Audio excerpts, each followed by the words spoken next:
लेकिन कोनोली के जो खत थे उनके दो अल्फाज जिंदा रहे जो तारीख के तखील को अपनी गिरफ्त में ले रहे थे, जिसे द ग्रेट गेम के नाम से जाना जाता है। हेलो एवरीवन, टेल ट्विस्ट पर वापस खुशामदीद। दोस्तों, क्या आप जानते हैं कि द ग्रेट गेम का जुमला कहां से आया? ये तारीख का सिर्फ रोमांटिक तस्वुर पेश नहीं करता, बल्कि ये एक मोहल्लिक बुलंद बाला दुश्मनी थी जिसने एशिया के नक्शे को नई शक्ल दी और साम्राज्य जो अजाइम था इसका दौर यहीं से आगाज होता है। ये वस्ती एशिया के पहाड़ों और सहराओं में जासूसी, एक्सप्लोरेशन और इसी तरीके से सल्तनतों के तसादुम की कहानी है। ये सब स्टार्ट होता है 1840 में, जब बरतानिया के एक ऑफिसर कैप्टन आर्थर कॉनोली अपने एक दोस्त जो कि अफगानिस्तान में तैनात थे, जो कि पॉलिटिकल एजेंट थे, जिनका नाम था मेजर हेनरी रॉल्सन, उनको खत लिखते हैं। और इस खत में उम्दा गुफ्तगू इस खत का होता है और वो एक जेलसी के तौर पे कहते हैं इनको कि आपको एक अच्छा मौका मिला है, ये आपके सामने जो खेल है जो कि आपको पूरे इस रीजन को यानी कि अफगानिस्तान के रीजन को सिविलाइज बनाएगा और ये बहुत उम्दा गेम है और ये नोबल गेम में आप हिस्सा ले रहे जो कि हमें मौका नहीं मिला है। मगर इनको मालूम नहीं था कि ये गेम इनकी जान ले सकती है। सिर्फ 2 साल बाद ही इनको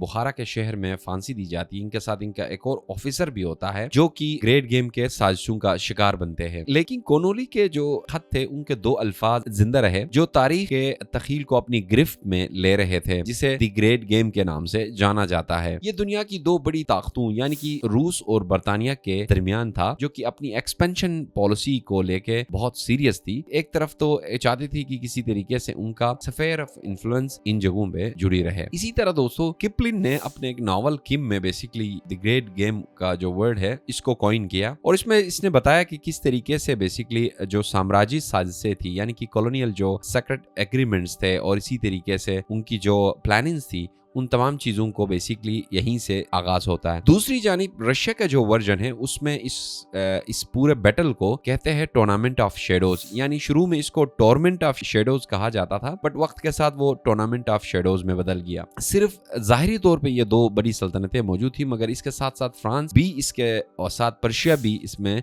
शामिल नजर आता है। ब्रिटिश और रशिया की जो एक्सपेंशन जो पॉलिसी थी ये बेसिकली ग्रेट गेम को लाइव करती है, जान लाती है। दोनों जो एम्पायर्स थे, जो दोनों ताकतें थी, कॉलोनियल पावर्स थे, वो एक रेस में लगे हुए थे कि किस तरीके से हम अपनी अपनी जो स्फीयर ऑफ इन्फ्लुएंस है उसको हम बढ़ा सके और उसको कंट्रोल कर सके। एक तरफ तो ब्रिटिश इंडिया के अंदर तमाम रीजन्स को कंट्रोल कर चुकी थी, प्रिंसली स्टेट जो सेमी प्रिंसली स्टेट्स थे और उसके साथ साथ जो इंडिपेंडेंट स्टेट, उन तमाम को अपने हाथ में ले चुकी थी। दूसरे जानिब एक चीज रह गया था, एक तो सिख एम्पायर था जो कि बहुत ही ज्यादा पावरफुल था पंजाब के अंदर और उसको डिफीट करना चाहते थे। रंजीत सिंह की मौत के बाद 1845 और 1846 और इसी तरह 1848 और 1849 में सिखों को डिफीट किया जाता है और उसके साथ साथ जो कश्मीर का इलाका होता है वो भी एक सिख को बेचा जाता है। इसी दौरान दोस्तों ब्रिटिश चाहती थी कि किसी तरीके से अफगानिस्तान के अंदर या तो वो कंकर्ड करे या बफर जोन बनाए। अब यहाँ पे प्रॉब्लम ये था कि जो आज का पाकिस्तान है और उस टाइम का जो अफगानिस्तान था उसमें एक खास किस्म की कोई बाउंड्री मौजूद नहीं थी, लूज बाउंड्री कहा जाता था इसे, और क्रॉस बॉर्डर दोनों तरफ यानी कि सेम एथनिक ग्रुप्स रहते थे, एक दूसरे के साथ तमाम चीजें शेयर करते थे, जिसमें ताजिक थे, तुर्क्स थे, उज़्बेक्स थे, पश्तून्स थे, काजिक्स थे, इसी तरह बहुत सारे जो सेंट्रल एशिया के ट्राइब्स थे वो तमाम एग्जिस्ट करते थे, जिसको कंट्रोल करना बहुत मुश्किल होता था। इसीलिए ब्रिटिश चाहती थी कि किसी तरीके से यहाँ पे एक डिमार्केशन हो जाए जहां से उनका जो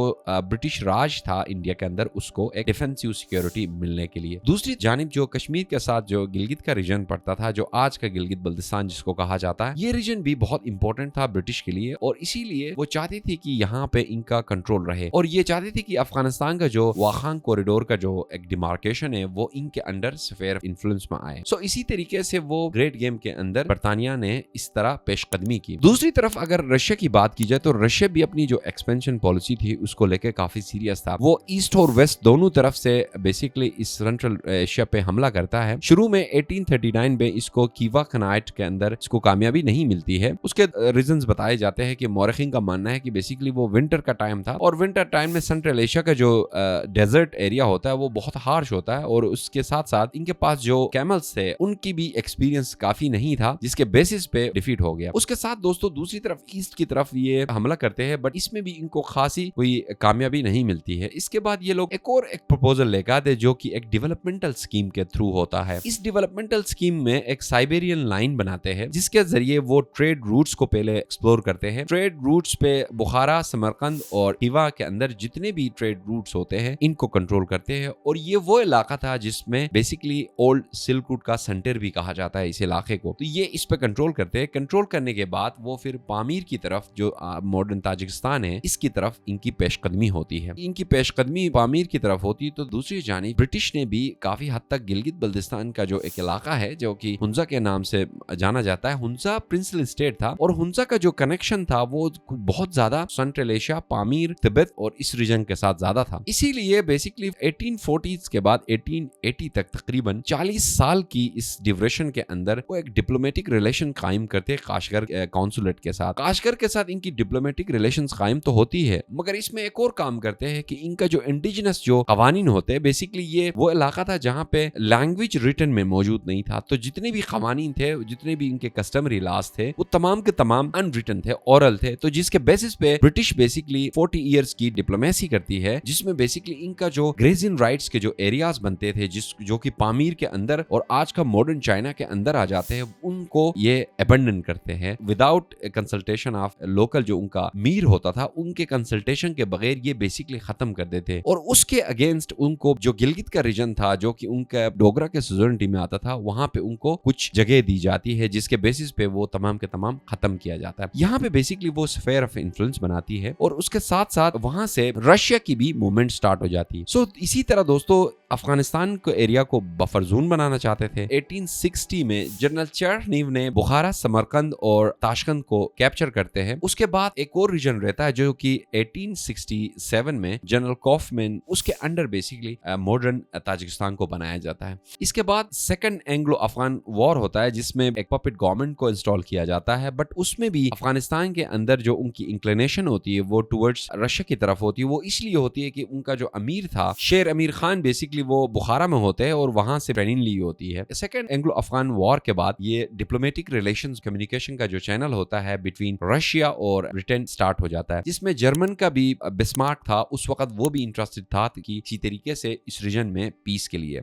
सेकंड जो एंग्लो अफगान वॉर होता है, उसके बाद एक ट्रीटी साइन होता है जिसको ट्रीटी ऑफ ग्रंदामार्क कहते हैं। इस ट्रीटी के बाद से साउदर्न जो पार्ट होता है वो बर्तानिया को, यानी कि ब्रिटिश को मिलता है, जिसके बेसिस पे 1893 में वो बॉर्डर फॉर्मलाइजेशन कंप्लीट करता है बिटवीन आज का जो पाकिस्तान और अफगानिस्तान है। इसके दरमियान जो बॉर्डर आपको इस मैप में नजर आ रहा है, इसमें बेसिकली ये डिफरेंट लाइन ये उसी वक्त खींचा जाता है, और उसके बाद से रशिया और बर्तानिया के बीच में डिप्लोमेटिक रिलेशंस, जो कम्युनिकेशन का जो रिलेशंस होते हैं, वो दोबारा स्टार्ट हो जाते हैं। ये दोनों जो कॉलोनियल जो पावर्स होते हैं, ये डिसाइड करते हैं कि वो एक छोटा सा एक बफर जोन बनाएंगे और इसके साथ अपना अपना जो स्फेयर ऑफ इन्फ्लुएंस है वो कायम रखेंगे। इसीलिए दोस्तों पहले तो ये कोशिश करते हैं कि वाखान के अंदर बफर जोन बनाया जाए, मगर उसमें रशिया का अपना इंटरेस्ट नहीं होता है। 12 वो पामीर की तरफ जाते हैं, जिसमें लिटिल पामीर कहा जाता है, उसमें ये स्फेयर ऑफ इन्फ्लुएंस बनाते हैं। 1884 से लेकर 1886 तक चार्ल्स यर्ट्स ब्रिटिशर होता है, वो ताजिकिस्तान की तरफ ट्रैवल करता है और इसके बाद से पामीर बाउंड्री कमीशन के नाम से बनाया जाता है।